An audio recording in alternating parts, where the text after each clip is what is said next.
Luglio è iniziata con l'instabilità e continua così. Altro che solleone, le nuvole e i temporali continueranno per tutto il mese. A confermarlo il meteorologo Giancarlo Iannicelli, che però tende ad escludere che ci saranno nuove violente grandinate come è accaduto ieri in Romagna e nelle Marche e nello scorso fine settimana nella pedemontana trevigiana.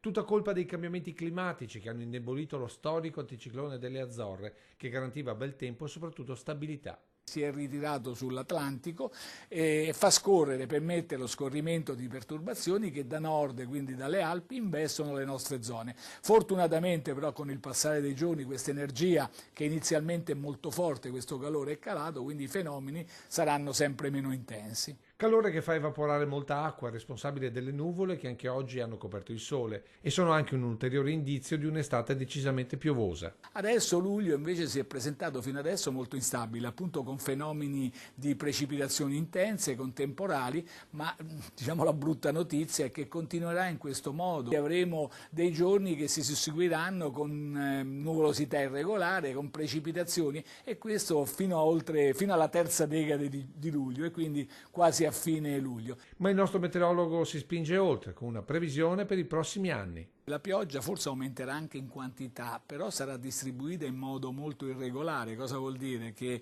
purtroppo in pochissimo tempo avremo queste quantità di pioggia che cadono fortissime, ormai passa il termine per bombe d'acqua, quindi serve a poco e fanno solo danni. Ma questa instabilità, questa irregolarità del clima, comprese le temperature, quindi molto caldo, molto freddo improvviso, saranno le caratteristiche che ci accompagneranno nei prossimi anni.